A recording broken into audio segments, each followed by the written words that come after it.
मित्रांनो, आज जो मी विषय तुमच्यासाठी घेऊन आलोय तो विषय आहे पुरुषांची, म्हणजे एक पुरुष त्याची होणारी घुसमट. मित्रांनो, हा विषय तेवढा ज्वलंत आहे. हा समजून घेणं गरजेचं आहे. हा सुद्धा समजून घेणं गरजेचं आहे. आपण म्हणतोय एखाद्या स्त्रीची हत्या झाली किंवा प्रतारणा झाली किंवा ती पीडित झाली, तिचा बळी गेला, हे आपण बातम्या ऐकतो. मन दुःखी होतं, कष्टी होतं. या सर्व गोष्टी मान्य आहेत. आज समाजातील प्रत्येक घटक काय झालाय, प्रत्येक घटक, मी फक्त आता पुरुष स्त्री याबद्दलच नाही बोलत आहे, तर प्रत्येक घटक कुठे भरडतोय, कुठे तो आहत होतोय, कुठे त्याला त्रास होतोय, कुठे तो सोसतोय. म्हणजे काय त्याच्यावरती जी झालेली अन्याय आहे, तो अन्याय तो काय करतोय, सोसतोय, तो शोषित झालाय. तो ही जी परिस्थिती निर्माण झाली आहे त्याला कारण काय, तर आपलं झालेलं दुर्लक्ष. आणि आपलं म्हणजे कोणाचं, तर समाजाचं झालेलं दुर्लक्ष. पण असा कुठला कायदा नाही आहे की एखाद्या पुरुषाचा बळी जात असेल, त्याची प्रतारणा होत असेल, त्याची मानसिक शारीरिक छळ होत असेल, तर त्याला त्याच्यातून बाहेर काढण्यासाठी असा कुठलाही कायदा नाही आहे. जी केस माझ्याकडे घेऊन आला तो एक पुरुष होता. त्याची प्रतारणा होत होती.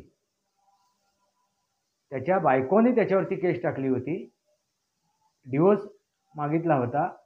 पण प्रतारणा कोणाची होत होती, तर त्या पुरुषाची होत होती. मित्रांनो, लक्षात घ्या, बळी कोणाचा जात होता, तर त्या पुरुषाचा जात होता.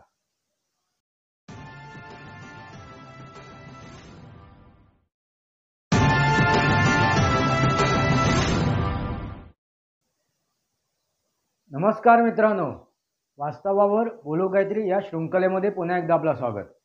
मी आपला मित्र राजेश वासंती साबाजी किळुसकर. मित्रांनो, कालच मी एक व्हिडिओ बनवला होता. एक वास्तव तुमच्यासमोर ठेवण्याचा प्रयत्न केला होता, त्याचा उलगडा करण्याचा प्रयत्न केला होता. ते म्हणजे अतुल सुभाष यांनी जी आत्महत्या केली, त्या आत्महत्येबद्दल आपण चर्चा केली होती. त्याच्यामागे काय कारणं असू शकतात हे आपण शोधण्याचा प्रयत्न केला, हे समजून घेण्याचा प्रयत्न केला. त्यासाठी आपल्याला त्या कुटुंबाचा विचार करावा लागला, त्या दोन्ही पती पत्नींचा विचार करावा लागला आणि समाजाचा सुद्धा विचार करावा लागला. मित्रांनो, आज जो मी विषय तुमच्यासाठी घेऊन आलोय तो विषय आहे पुरुषांची, म्हणजे एक पुरुष त्याची होणारी घुसमट. मित्रांनो, हा विषय तेवढा ज्वलंत आहे. हा समजून घेणं गरजेचं आहे. हा सुद्धा समजून घेणं गरजेचं आहे.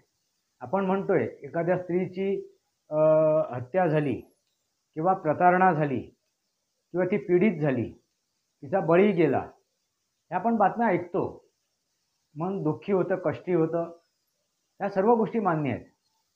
मित्रांनो, ह्याच्यावरती जास्त चर्चा होते. एखाद्या स्त्रीवरती जर अत्याचार झाला, त्याच्यावरती अगदी रसभरीत चर्चा होती. पण एखाद्या पुरुषावरती जर अत्याचार झाला तर त्याच्यावरती चर्चा होत नाही. सहसा त्याच्याकडे जास्त कोण लक्ष देत नाही.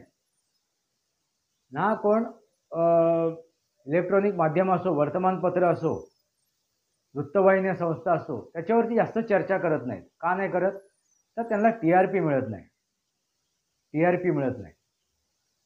मित्रांनो, म्हणजे प्रत्येक जण कशाच्या मागे लागलाय, तर पैसे कमवायच्या मागे. त्याला समाजाशी मतलब नाही आहे, समाजातील त्या प्रत्येक घटकाशी काही मतलब नाही आहे. आता जी पत्रकारिता तुम्ही बघताय, ती पत्रकारिता त्याच दिशेने चाललेली आहे. म्हणून तुम्ही राजकारणावरती ज्यावेळी हे पत्रकार प्रश्न विचारतात राजकारण्यांना, त्यावेळी तुम्ही बघा ते काय चर्चा करतात, तर ह्याची त्याला लावणं, त्याची त्याला लावणं, म्हणजे लावालावी. बस, याच्या पलीकडे सामाजिक जे मुद्दे आहेत, सामाजिक जे प्रश्न आहेत, त्याच्यावरती ते लक्ष टाकत नाही, लक्ष देत नाहीत, त्याच्यावरती ते फोकस करत नाहीत. फक्त वाद घालायचा, त्याच्यातून काहीतरी रसभरीत एक विषय वाढायचा, चटपटीत विषय वाढायचा आणि त्याच्यावरती दिवसभर चर्चा घडवून आणायची. मित्रांनो, ह्या सर्व गोष्टीमुळे आज समाजातील प्रत्येक घटक काय झालाय, प्रत्येक घटक, मी फक्त आता पुरुष स्त्री याबद्दलच नाही बोलत आहे, तर प्रत्येक घटक कुठे भरडतोय, कुठे तो आहत होतोय, कुठे त्याला त्रास होतोय, कुठे तो सोसतोय, म्हणजे काय त्याच्यावरती जी झालेली अन्याय आहे तो अन्याय तो काय करतोय, सोसतोय, तो शोषित झालाय तो. ही जी परिस्थिती निर्माण झाली आहे त्याला कारण काय, तर आपलं झालेलं दुर्लक्ष. आणि आपलं म्हणजे कोणाचं, तर समाजाचं झालेलं दुर्लक्ष.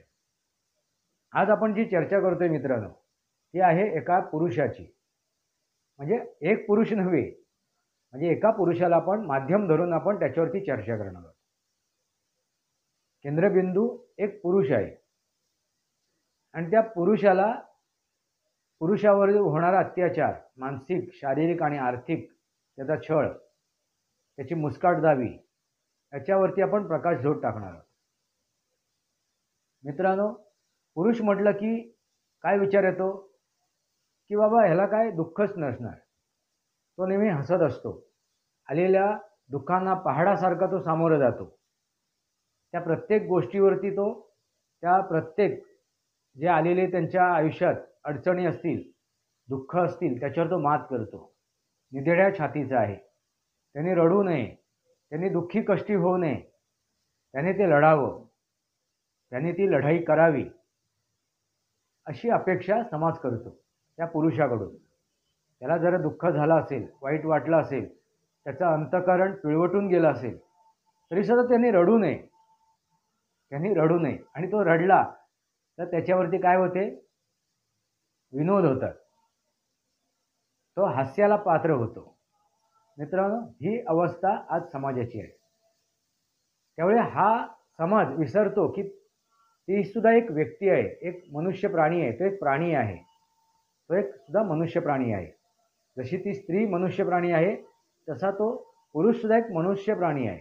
त्याला सुद्धा हृदय आहे, त्याला सुद्धा मन आहे, ते मन त्याचं हेलावते, दुखते. असो मित्रांनो, काय परिस्थिती आली माहिती आहे का, कारण कायदा जो होतोय, जो कायदे झालेले आहेत ते जास्त करून कायदे एखाद्या स्त्रीला प्रोटेक्शन करणारे, तिचं संरक्षण करणारे आहेत, तिला न्याय मिळवून देण्यासाठी आहे. पण असा कुठला कायदा नाही आहे की एखाद्या पुरुषाचा बळी जात असेल, त्याची प्रतारणा होत असेल, त्याची मानसिक शारीरिक छळ होत असेल, तर त्याला त्याच्यातून बाहेर काढण्यासाठी असा कुठलाही कायदा नाही आहे. मित्रांनो, लक्षात घ्या, या समाजाने पुरुषाला एक काय म्हणतात ना, खेळणं करून ठेवलेलं आहे. कोणी कसंही खेळवा त्याला, त्यांनी कसंही खेळवा. आणि ह्या परिस्थितीतून आता अशी काय मानसिकता तयार व्हायली आहे, लागली आहे की पुरुषाच्या मनात स्त्रीबद्दल आणखीन असूया निर्माण झाली आहे, एक द्वेष, राग आणखीन वाढायला लागला आहे. आणि त्यामुळे गुन्ह्याचे प्रमाण वाढलेले आहे. त्याच्या आयुष्यात समजा एखाद्या स्त्रीमुळे जर त्याचं काय नुकसान झालं असेल, त्याला त्रास झाला असेल, मानसिक, आर्थिक, शारीरिक त्रास झाला असेल, तर तो दुसऱ्या स्त्रीवर काढतो आणि तो गुन्हेगार बनतो. ही सुद्धा स्थिती आता वाढलेली आहे, ही सुद्धा परिस्थिती वाढलेली आहे. मित्रांनो, मी सामाजिक क्षेत्रामध्ये काम करतोय गेले कित्येक वर्ष, म्हणजे 1997 पासून मी जास्त त्याच्यात कार्यरत आहे, 1997 पासून. त्यामुळे मला ह्या गोष्टी जवळून दिसत आहेत.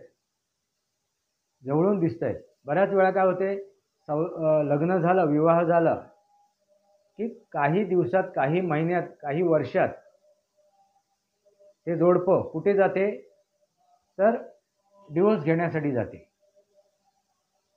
म्हणजे आताची जी परिस्थिती आहे ना मित्रांनो, म्हणजे मी आता काल परवाची नाही सांगत आहे, ज्यावेळी मी सामाजिक क्षेत्रात काम करायला लागलो त्यावेळेपासून मला दिसायला लागलं.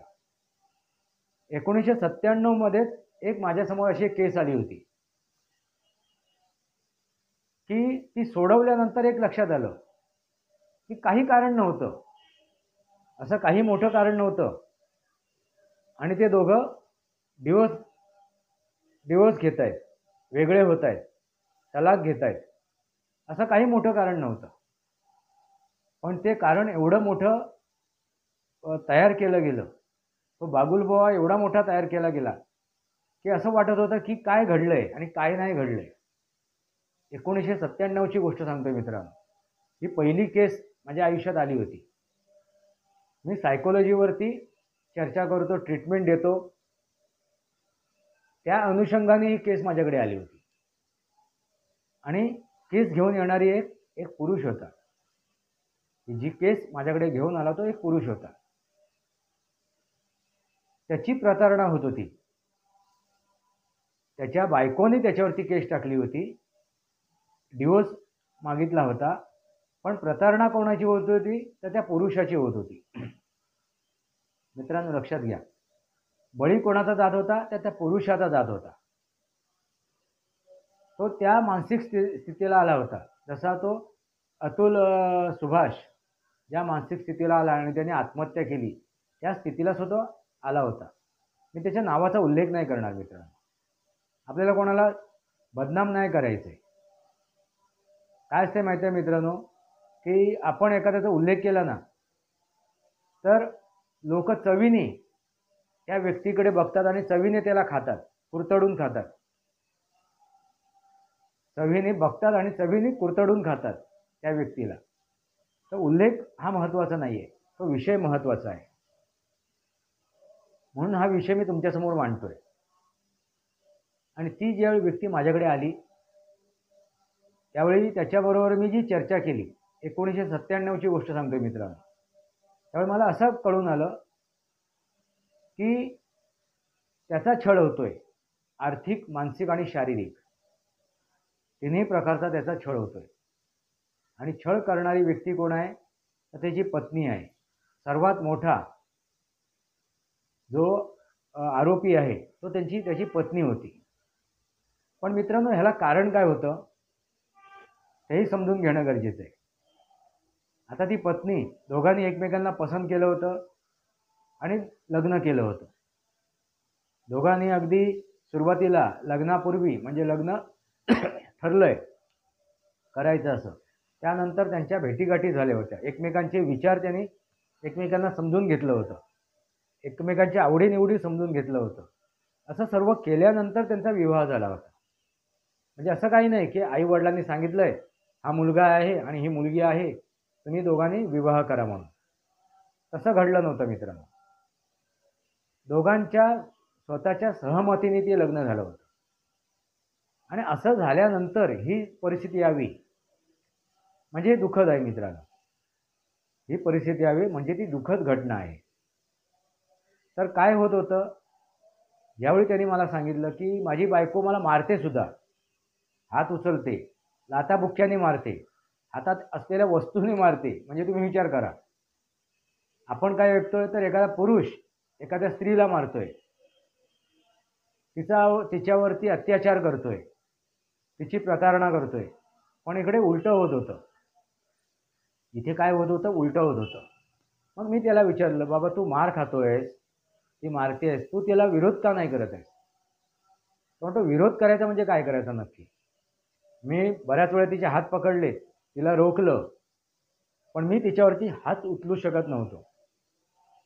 आता बघा मित्रांनो, त्याच्या मनात ती इच्छा सुद्धा होती हात उचलावा, एकदाच काय ते कानफटात मारावी. रोज रोज काय चाललंय, शिव्यागाळ ऐकायच्या, लाथाबुक्क्याने मार खायचं, हातात असलेल्या वस्तू फेकून मारणं, हा जो प्रकार होता, ह्या सर्व गोष्टीने तो कंटाळला होता. कधीतरी एक असं तिला 14वं रत्न दाखवावं अशी त्याच्या मनात येत होतं.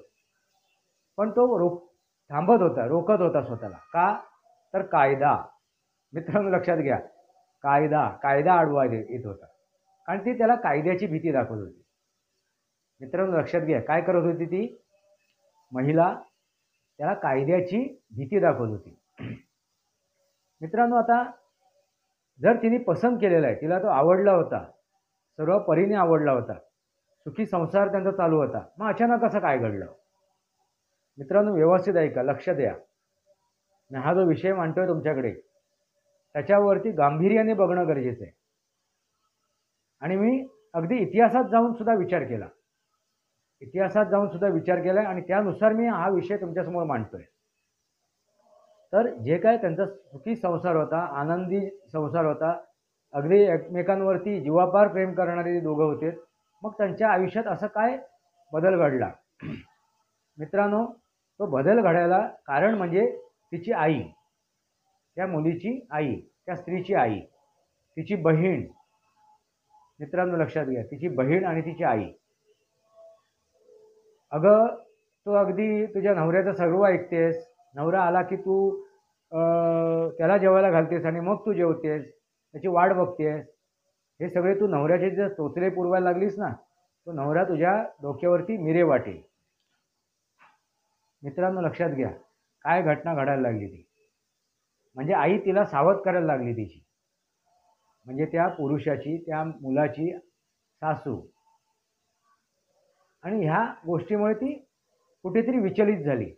अरे खरोखरच आपण अगदी हे करतोय आणि बारीक सारीक तो कुठेतरी ओरडला किंवा त्यांनी कुठेतरी तिला दम दिला किंवा कुठेतरी रोखलं. ह्या गोष्टीवरून तिला असं वाटायला लागलं की हा मला त्रास देतोय, हा मला मुठीत ठेवायला बघतोय, हा मला आपल्या नजरेत ठेवायला बघतोय, हा माझ्यावरती रोग झाडतोय, असं तिला वाटायला लागलं. त्या छोट्या मोठ्या गोष्टी अति क्षुल्लक होत्या, सामान्य होत्या. ते तिला स्वतःहून कधी असं लक्षात आलं नाही की असं करतोय तो म्हणून. पण आईने काही गोष्टी तिच्या लक्षात आणून दिल्या, बहिणीने तिला दाखवून देण्याचा प्रयत्न केला. त्यानंतर अगदी बारीक सारीक, अगं हे तू काय केलंयस, बस एवढा शब्द, अगंही तो काय केलंयस. त्यावर सुद्धा तिला असं वाटायला लागलं की हा मला टोकतोय, रोखतोय, माझे आरोप लावतोय. म्हणजे अशा बारीक सारीक गोष्टी ती शोधायला सुरुवात केली तिने. मित्रांनो लक्षात घ्या, सुरुवात कोणी केली तर आईने, तिच्या आईने सुरुवात केली. आणि मग ते हळूहळू प्रकरण वाढत गेलं. मग आता आपल्या नवऱ्याला मुठीत कसं ठेवायचं? तर सरळ नवऱ्याला त्यांनी जर एखादा प्रश्न केला तर त्याला प्रतिउत्तर करणं. तो गप्प असला तर त्याला गप्प बसू देऊ नये. जर तिने काय त्याला विचारलं आणि तो काही प्रतिउत्तर नाही केलं, त्याने ती रागावून बोलली, रागावून बोलल्यानंतर सुद्धा त्यांनी प्रतिउत्तर नाही केलं, मग तू का नाही आहे, मी एवढं रागावून बोलल्यानंतर तू गप्प का आहेस, तू का ऐकून घेतलंयस, तू का बोलत नाही आहेस, तू का रिॲक्ट करत नाही आहेस. म्हणजे धरलं तर चावते आणि सोडलं तर पळते. मित्रांनो लक्षात घ्या, अवस्था त्या पुरुषाची झाली होती. आता दोघांना आपण नाव देऊया. त्याचं नाव समीर आणि तिचं नाव अनिता. तो समीर अगदी मनाने हे झालं होतं, खच्चीकरण होत होते त्याचं. काय करावं, धरलं तर चावते आणि सोडलं तर पळते. अनिताचा तर रुद्रावतार आणखीन वाढत चालला होता, रुद्रावतार. आणि तिला असं वाटायला लागलं मी म्हणजे महाकालीचं रूप आहे आणि हा असुर आहे आणि ह्या दैत्याची, ह्या असुराची मी वध करते. म्हणजे इतक्या थराला ती गोष्ट गेली, एवढ्या मानसिकतेला ती गोष्ट गेली होती. आणि ह्याला सर्वस्वी कारण कोण आहे तर तिची आई. मित्रांनो म्हणजे लक्षात घ्या, इथे कोण आहे, स्त्रीला भडकवणारी कोण आहे तर स्त्री, स्त्रीचा संसार उद्ध्वस्त करणारा कोण आहे तर स्त्री आहे. मग मी ज्यावेळी तो माझ्याकडे आला आणि म्हणाला आता काय करू, मला तिला डिवोर्स सुद्धा द्यायचा नाही, मला कळते ती तशी नाही आहे, तिच्या मागे दुसरा कोणतरी आहे, तिला पढविता, तिला मार्ग दाखवणारा, तिचे कान भरणारा दुसरा व्यक्ती आहे, पण ती समजून घेत नाही आहे, ती वेड्यासारखी वागते आणि आपल्या संसाराची वाट लावते. मग आपल्या पदरात एक छोटं मूल आहे, आता त्या मुलाचाही ती विचार करत नाही आहे. मग काय करायचं? माझ्या एका मित्राकडून त्याला माझी संपर्क त्याने साधला होता. म्हणजे माझ्याबद्दल त्याला कळलं होतं की ही व्यक्ती तुमचा प्रश्न सोडवू शकते म्हणून तो माझ्याकडे आला होता. तर मी त्यांना सांगितलं बघा, आधी आपण चर्चा करू, मी तुम्हाला सांगेन, त्याप्रमाणे तुम्ही वागायला तयार असाल, निर्णय घ्यायला तयार असाल तर आपण पुढे जाऊ. कारण कुठली तरी एक बाजू सक्षम हवी जर तो प्रश्न सोडवायचा असेल तर. ठाम हवी, त्याला ते प्रश्न सोडवायचे आहेत, तो गुंता सोडवायचा आहे अशी त्याची इच्छा असावी, तरच तो गुंता सोडवू शकतो. नाहीतर तुम्ही तो गुंता करायला बसलात आणि तीही गुंता करायला बसली असेल तर तो गुंता सुटणार नाही. मग पहिली तुमची मानसिकता काय आहे ते नक्की करा.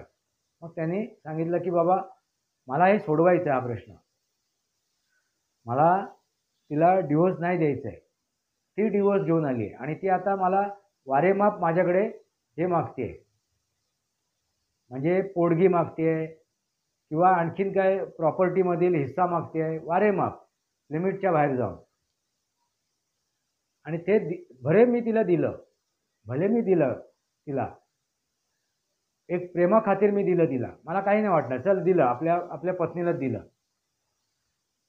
पण त्याचा वापर सुद्धा तिच्यासाठी होणार नाही, तो गैरवापर होईल. त्याचे जे कुटुंबीय आहेत, तिचे जे आई वडील आहेत, तिचे भावंड आहेत, त्याचा ते गैरवापर करतील आणि तिचाच नुकसान होऊ शकेल, असं मला एकंदरीत ते चित्र दिसते. म्हणून मला तिला डिवोर्स सुद्धा द्यायचा नाही आणि ही जी काय पोडगी वैरे जी काय मागते ते मला द्यायचं नाही. मित्रांनो, जसा अतुलने ज्या गोष्ट सांगितली, स्टोरी सांगितली आपल्या आयुष्यातली, त्याची पत्नी ज्याला प्रतारणा करते आहे, कशा काय प्रकारे त्याच्याशी वागते आहे, त्याला मानसिक, शारीरिक आणि आर्थिक त्रास देते, तुम्ही ऐकलंच असाल. तसंच किंवा किंबहुना त्यापेक्षाही जास्त हा प्रकार होत होता त्याच्याबरोबर, किंबहुना त्याच्यापेक्षाही जास्त हा प्रकार होत होता. आणि कोर्टात गेल्यानंतर, न्यायालयात गेल्यानंतर आणखीन तो प्रकार वाढला होता. म्हणजे कोणाला जरी तिचा भाऊ कोणाला जरी हाताशी घेऊन वाटेत त्याला अडवायचा, त्याला मारायचा, त्याला शिव्यागाळ करायचा, असाही प्रकार वाढला होता. तो न्याय कोणाकडे मागू शकत नव्हता. पोलिसात जावं तर तिथे प्रश्न निर्माण होतो स्त्रीचा, कोर्टात जावं, कोर्टात बोलावं तर प्रश्न निर्माण होतो स्त्रीचा. मग कायदा कुठे आहे? कायदा पुरुषाला कुठे सपोर्ट करतोय? त्याची जी प्रतारणा होते, तो त्या प्रतारणेला तो कुठे न्याय मिळवणार? त्याला तो वाचा कशी फोडणार? असा त्याच्या मनात तो प्रश्न निर्माण झाला. मित्रांनो, सर शेवटी तो माझ्याकडे आला होता. मग ती चर्चा झाली माझी आणि त्याची. मग त्याला मी काही उपाय सांगितले, काही गोष्टी सांगितल्या. त्याची मी पत्रिका बघितली, त्याची कुंडली बघितली, तिची कुंडली बघितली, तिची आणि दोघांची कुंडली जुळवली तर असा कोणताही दोष त्याच्यात दिसत नव्हता. म्हणून मी म्हणालो मित्रांनो, जे व्हिडिओ बनवले त्यापूर्वी मी सनातनी वास्तववरती अकाली मृत्यू ह्या विषयावरती त्याच्यामध्ये मी उल्लेखसुद्धा केलेला आहे. आपल्या आयुष्याचा, आपल्या जीवाचा मृत्यू होतो. एखादा व्यक्ती मृत पावते म्हणजे तो अकाली मृत्यूसुद्धा होतो त्याचा. पण तशाच प्रकारे एखाद्याच्या नात्याचा सुद्धा अकाली मृत्यू होतो. जे नातं चालणार होतं, तो प्रवास करणार होतं, ते नातंसुद्धा एका टप्प्यावरती जाऊन दम तोडते, श्वास सोडते, त्याचा जीव जातो त्या नात्याचा. म्हणजे त्या नात्याचा सुद्धा अकाली मृत्यू होतो. तसाच हा प्रकार होणार होता, अकाली मृत्यू, त्या नात्याचा अकाली मृत्यू. आणि हा अकाली मृत्यू होण्याचं कारण काय? तर त्यांच्या अवतीभोवती असलेले त्यांचे परिजन. मित्रांनो, लक्षात घ्या. मग त्याचे आई वडील सुद्धा वैतागले होते या सर्व गोष्टीला. अरे, तुझ्यामुळे, तुझ्या बायकोमुळे आम्हालाही मानसिक त्रास होतोय, आम्हालाही ती ओढते, आम्हावरती आरोप लावते, का म्हणून आम्ही हे सगळं सोसायचं? तुझ्या भावाने का सोसायचं? तुझ्या बहिणीने का सोसायचं? हेही त्याच्यावरती मानसिक दबाव होता त्याच्या घरात. म्हणून मी काल त्या व्हिडिओमध्ये सुद्धा त्याचा उल्लेख केलेला आहे. त्या अतुल सुभाषने जी आत्महत्या केली त्याला कारण जेवढे त्याचे सासरची लोक कारणीभूत आहेत तेवढी त्याचे घरचे, त्याचे आप्त, त्याचे आई वडील, त्याचे भावंड तेवढीच कारणीभूत असू शकतात काही प्रमाणात. तसं त्याच्यावरती सुद्धा त्या गोष्टी होत होत्या घरातनं. की आम्ही कशाला त्रास भोगावा ना, आम्ही कशाला कोर्टाच्या पायऱ्या झिजवाव्यात, आम्ही कशाला पोलिसांच्या पायऱ्या झिजवाव्यात, असाही त्याच्यावरती दबाव होत होता मित्रांनो. आणि नंतर मग मी त्याच्याबरोबर चर्चा करून त्याला मी पहिलं मार्गदर्शन केलं. काही दिवस त्याच्याबरोबर मी सेशन घेतलेत. त्याला मी आधी पहिलं स्थिर केलं आणि नंतर मग तिच्याशी संपर्क साधला, वेगळ्या तऱ्हेने, वेगळ्या मार्गाने. कारण ह्याच्या थ्रू मी गेलो तर ती ऐकणार नव्हती, ती समजून घेणार नव्हती. पण असंच एकदा तिच्याशी संपर्क साधला, वेगळ्या मार्गाने, वेगळ्या तऱ्हेने. आणि त्यानंतर हळूहळू तिला मी समजून घेतलं. तिच्याही मनाला ती गोष्ट कधीतरी खटकत होती. मग तिच्या बोलण्यातून ती गोष्ट लक्षात आली की मलाही कधीतरी असं वाटते की मी अति करते का, हे मी चुकते का, मी माझ्या पतीला त्रास देते, छळते, हे तिच्या मनाला कुठेतरी टोचत होतं. पण स्वतःची तिला एक भीती होती, ती म्हणजे स्वतःचं अस्तित्व स्वतःला टिकवायचं.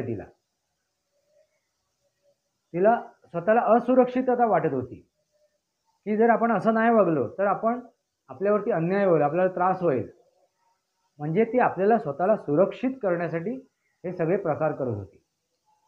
मग मी तिला सांगितलं, समजावलं की तुमचं लग्न होऊन किती वर्ष झाली, तर 3 वर्ष झाली.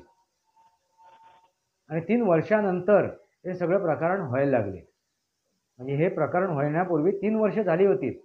त्यानंतर तुमचा गुणी गोविंदाने तुमचा संसार चालत होता. मग अचानक काय झालं? मग ह्याचा तू विचार केलास का? मग त्यावेळी तुला ह्या सर्व गोष्टी लक्षात आल्या नाहीत का? तूच निर्णय घेतला होतास ना ह्याच्यावर विवाह करायचा. तुम्ही अगोदर लग्नापूर्वी भेटलाच होता एकमेकांबरोबर. मग अचानक काय झालं? असा विषय एक एक काढत काढत तिच्या लक्षात आणून दिलं नेमकी कुठे खोट आहे, कुठे विष पेरलं गेलं, कसं विष पेरलं गेलं, कसा तो मिठाचा खाडा टाकण्याचा प्रयत्न केला गेला. आणि मग मी तिला सांगितलं, तू आता उलटा प्रयोग कर. जो तू तुझ्या नवऱ्यावर प्रयोग करत होतीस, तू आता उलटा प्रयोग कर. आणि मी तिला पढवलं मग. आणि बघ तुझ्या लक्षात येईल तुझं कोण आहे, ते तुझ्या लक्षात येईल. तुझ्या आईशी तू तोडून बोलायला सुरुवात कर. आई बरोबर वाद घालायला सुरुवात कर. तुझ्या बहिणीबरोबर वाद घालायला, तिच्या चुका दाखवायला सुरुवात कर. तुझ्या भावाबरोबर, तुझ्या वडिलांबरोबर त्यांना क्रॉस कर. आणि मग तुझ्या लक्षात येईल नक्की त्यांची मानसिकता काय आहे. आणि मित्रांनो, ज्यावेळी तिने आपल्या त्या भावंडांना, आईला, वडिलांना क्रॉस करायला सुरुवात केली, त्यांच्या विरोधात ती काही गोष्टी करायला लागली, बोलायला लागली मी सांगितल्याप्रमाणे. त्यानंतर तिच्या लक्षात आलं की त्यांना आपल्याशी काही मतलब नव्हतं, माझ्याशी काही लेणं देणं नाही आहे. तर ते जे काय पैसे घेऊन येणार आहेत, म्हणजे त्या पोडगीच्या निमित्ताने किंवा दर महिन्याला जी काय रक्कम मिळणार आहे त्याच्यावरती त्यांचा डोळा होता. ती प्रॉपर्टी जी मिळणार आहे, त्या प्रॉपर्टीचा हिस्सा मिळणार आहे त्याच्यावरती त्यांचा डोळा होता. म्हणजे मित्रांनो बघा काय गंमत आहे ती. म्हणजे आई वडील किंवा ती आई, सुरुवातीला तिच्या आईचीच भूमिका होती, वडिलांची नव्हती त्याच्यात. वडील उलट विरोध करत होते तिला त्या गोष्टीला. आईची आणि बहिणीचंच त्याच्यात हे होतं. पण हळूहळू ते सुद्धा त्याच्यात इन्व्हॉल्व झाले. शेवटी आपल्या कुटुंबाचा बचाव करण्यासाठी त्याने तो प्रकार केला असेल, विचार केला असेल. पण ती बहीण आणि ती आई ह्या गोष्टीला जबाबदार होती. मित्रांनो लक्षात आलं का नक्की काय घडते ते? मग त्या पुरुषांनी काय करावं, कुठे जावं? आपण ऐकतो हुंडाबळी गेली, एका स्त्रीला आग लावून जाळून मारण्यात आलं. पण तो पुरुष आयुष्यभर त्या अग्नीत जळतोय, त्याचा कोणी विचार नाही केला. आता मित्रांनो, फक्त पुरुष विवाहाच्या नंतर म्हणजे विवाहाचा विचार केला, म्हणजे नवरा बायकोंचा विचार केला तरच आपण पुरुषाचा विचार करू का? तर नाही. मग तो बाप असो, मुलगा असो किंवा भाऊ असो, म्हणजे कुठल्याही स्वरूपात तो एक पुरुष असो, त्या स्वरूपात त्या नात्यामध्ये सुद्धा त्याचा मानसिक छळ होत असतो. हे लक्षात घेणं गरजेचं आहे. जर तो बाप असेल तर त्या बापाचा सुद्धा छळ होत असतो आपल्या मुलांकडून, आपल्या पत्नीकडून, नवरा म्हणून, आणि मुलांकडून आपल्या पिता म्हणून. त्याचा मानसिक छळ होत असतो. ह्या मानसिक छळाला चा विचार कोण करेल का? एका पित्याच्या मानसिक छळाचा कोणी विचार करेल का? हा सुद्धा एक प्रश्न आहे, तेवढाच महत्त्वाचा प्रश्न आहे. कारण का तो आपल्या त्या अपत्याचं नुकसान होऊ नये म्हणून तो जर कधी कठोर होत असेल किंवा आणखीन काही प्रकारे त्याला तो सांभाळण्याचा प्रयत्न करत असेल, त्याने केलेल्या चुका नजराआड करत असेल, तर त्याचा फायदा तो अपत्य घेत असेल आणि त्याला आणखीन मानसिक छळ त्याचा होत असतो. मग त्या छळाचा कोण विचार करेल? पती पत्नीचा विषय आलाच मित्रांनो, पण बाप आणि मुलांचा सुद्धा विषय आला. भाऊ असेल तर त्याचा रोल भावाचा असेल त्या कुटुंबामध्ये, तर त्या भावाचा सुद्धा जो छळ होतो मानसिक, म्हणजे आपल्या तो भाव आहे, एका बहिणीचा भाऊ आहे किंवा एका भावाचा भाऊ आहे, त्याबरोबर तो कोणाचा तरी मुलगा सुद्धा आहे, तो कोणाचा मुलगा सुद्धा आहे. तर भाऊ सुद्धा जे आपल्या बहिणीसाठी काहीतरी करत असतो, बहिणीच्या उद्धारासाठी, बहिणीच्या उत्कर्षासाठी करत असतो किंवा भावाच्या उत्कर्षासाठी, भावाच्या उद्धारासाठी काहीतरी करत असतो. आणि असं करत असताना सुद्धा त्याला त्याची जी प्रतारणा होत असते, त्याचा कमीपणा होत असते, त्यानंतर त्या भावाच्या मनाला काय लागत असेल, काय अवस्था होत असेल, ह्याचा विचार कोण करेल ना? ह्याचा विचार सुद्धा कोण करेल? त्या भावाच्या मनाचा विचार सुद्धा कोण करेल? आता मुलग्याचा विचार करू आपण. त्या कुटुंबातील मुलगा म्हणजे त्याचे आई वडील आले, त्याचे भावंड आले, सर्व आले त्याच्याबरोबर. मग तो मुलगा करता सवरता आहे, त्याला काय हवं आहे, त्याला काय नको आहे, त्याच्या काय इच्छा आहेत, आकांक्षा आहेत, त्याला मुरड घालून तो मुलगा आपल्या कुटुंबासाठी झटतोय, करतोय आणि त्याची प्रतारणा होतीये त्या मुलाची, त्या मुलग्याची. त्याचा मानसिक, आर्थिक आणि शारीरिक छळ होतोय. मित्रांनो, हे छळ दिसत नाही असे नजरेनी. हे जे छळ होतात ना, ते नजरेने दिसत नाही, ते महसूस करायला लागतात, ते अनुभवावे लागतात, ते त्या नजरेने बघावे लागतात, ते पडताळावे लागतात, त्याचवेळी ते लक्षात येते. मग त्या मुलाने कुठे न्याय मागावा, त्या मुलाने कुठे न्याय मागावा, म्हणून मी या व्हिडिओला शीर्षक काय दिलंय? एक पुरुष. म्हणजे त्या पुरुषाची जी होणारी गळचेपी आहे, मुस्काटदाबी आहे, ती कशी थांबणार? ती कुठे थांबणार? कोण थांबवणार? त्याला कोण वाली आहे की नाही? हा सुद्धा विषय महत्त्वाचा आहे. आता जे गुन्हे वाढायला कारण आहेत, एखादा पुरुष अतिताई होतो, गुन्हेगार होतो असं आपण म्हणतोय, पण तो गुन्हेगार का होतोय याचा विचार कोणी केला का? त्याच्या मानसिकतेचा विचार केला का? हे सुद्धा समजून घेणं गरजेचं आहे. म्हणून मी सुरुवातीलाच म्हणालो होतो, ज्यावेळी त्या अनुभवातून जातो त्यावेळी तो उग्र होत जातो. एकतर तो आत्महत्या करतो किंवा तो त्या परिस्थितीतून बाहेर पडून निघून जातो किंवा तो अतिताई होतो. अतिताई होतो म्हणजे काय होतो? स्वतःवरचा तो नियंत्रण तोडून टाकतो आणि मग तो समाजातील प्रत्येक घटकांविरोधात तो बंड पुकारतो. मग तो समाजातील प्रत्येक घटकांबरोबर बंड पुकारतो आणि तो काय करतो? आपल्या स्वतःच्या नियंत्रणाच्या बाहेर जातो आणि मग तो गुन्हेगार बनतो आणि मग ते गुन्हे त्याच्या हातून घडतात. मग ह्या सर्व गोष्टीला कारण आहे काय आहे? ही समाजाची व्यवस्था आणि त्या समाजामध्ये असलेल्या प्रत्येक घटकाचं कर्तव्य, त्याच्यावरती होणारे संस्कार आणि संस्कृती, हेही महत्त्वाचं आहे.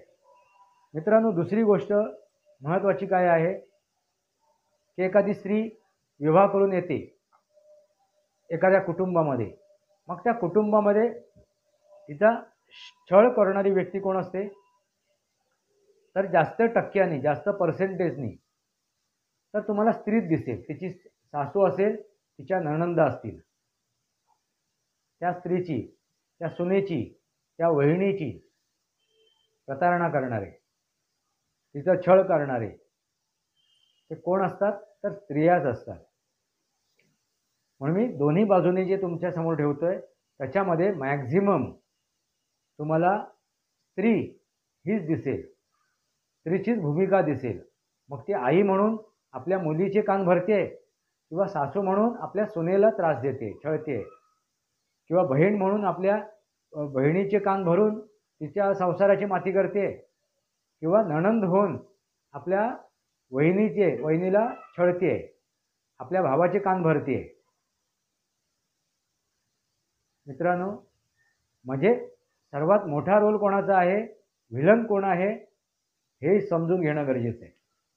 आणि हा इतिहास आहे मित्रांनो, हा इतिहास आहे आणि तो कोणीही नाकारू शकणार नाही. आणि मी स्त्रीला जबाबदार का ठरवतोय मी तुम्हाला सांगतो. आपण म्हणतो पुरुषसुद्धा जबाबदार आहे, मी अमान्य करत नाही, पण सर्वात जास्त कारण याला स्त्री आहे असं मी का म्हणतोय. मित्रांनो, एखादी स्त्री आहे ना, ती जेव्हा एका स्त्रीचे कान भरते किंवा स्त्रीला छळते, मग त्यावेळी तिच्यातलं स्त्री तत्व कुठे गेलं असते, की हे विसरते की आपण कधीतरी सून होतोय, आपण कधीतरी सून होतो, किंवा ती विसरते की आपण कधीतरी माहेरवाशीण होतो. आणि मग आपली आई कशी वागली होती किंवा आपली सासू कशी वागली होती याचा विचार करायला ती विसरते. दुसरी महत्त्वाची गोष्ट म्हणजे मित्रांनो, की स्त्रीच्याच पोटी पुरुष जन्माला येतो किंवा स्त्री जन्माला येते. जन्मदाती कोण आहे? तर ती स्त्री आहे. मित्रांनो, तुम्हाला एक गोष्ट माहिती असेल महाभारतातील, त्या गर्भामध्येच अभिमन्यूने चक्रव्यूह भेद शिकला. चक्रव्यूहमध्ये कसं घुसायचं, कसं आतमध्ये जायचं हा तो शिकला होता. याचा अर्थ काय आहे?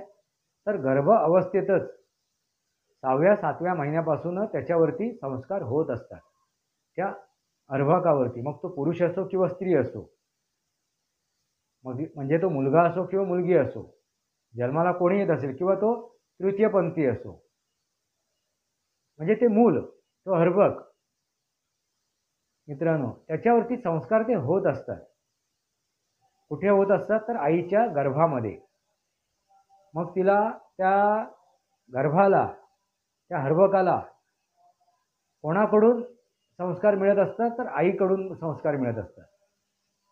मित्रांनो, लक्षात घ्या, प्रथम गुरु हा आई असतो, प्रथम मार्गदर्शक हा आई असतो आणि जन्माला येण्यापूर्वीपासून असतो तो.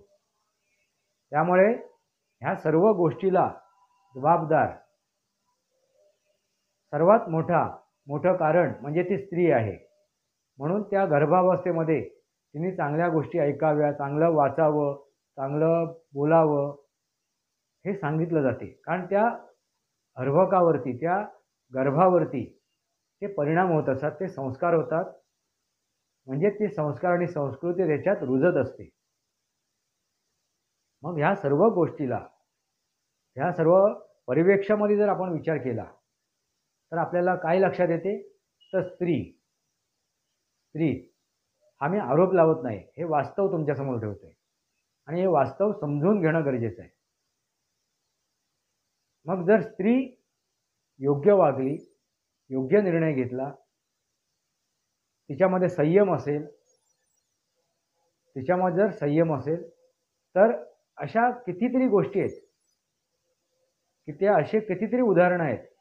त्या उदाहरणातून रावणाचा राम झालेला आहे, वाल्याचा वाल्मिकी झाला आहे, आणि ते कोणी घडवून आणलं आहे? तर त्या स्त्रीने. तेवढी तिच्यात शक्ती असते, म्हणून आपण तिला शक्ती म्हणून तिचा ओळख करतो, शक्ती म्हणून आपण तिला पूजतो. अंबा माता असो, काली माता असो, त्या स्त्रियाच आहेत. स्त्री हे शक्तीचं रूप आहे. मग ती शक्ती तिने ओळखावी आणि आपल्या त्या अर्भकावरती, आपल्या गर्भावरती तिने संस्कार करावे. मग कुठलीही नकारात्मक परिस्थिती तिच्या समोर आली असली तरी सुद्धा, म्हणजे आजचा त्याचा मुलगा, आज जन्माला आलेला तिचा मूल, ते उद्या सकाळी होऊन त्याचा तो पती होणार आहे कोणाचा तरी. जर त्याच्यावरती आज संस्कार चांगले झाले मुलगा म्हणून, त्या मुलावरती जन्माला येण्यापूर्वी आणि जन्माला आल्यानंतर जर संस्कार त्या मातेने केलं, त्या आईने केलेले असतील, तर तो पती म्हणून ते आपल्या पत्नीचा सुद्धा आदर ठेवेल. किंवा ती पत्नी म्हणून ती मुलगी जर जन्माला आली असेल, जन्माला येण्यापूर्वी आणि जन्माला आल्यानंतर त्या मुलीवरती जर संस्कार चांगले झाले असतील, चांगले तिच्यावरती हे झाले असतील, विचाराची देवाणघेवाण झाली असेल, तिच्याशी चांगलं मार्गदर्शन तिला मिळालं असेल, तर ती सुद्धा आपल्या पतीबरोबर चांगला संसार करू शकते. मित्रांनो, लक्षात आलं का?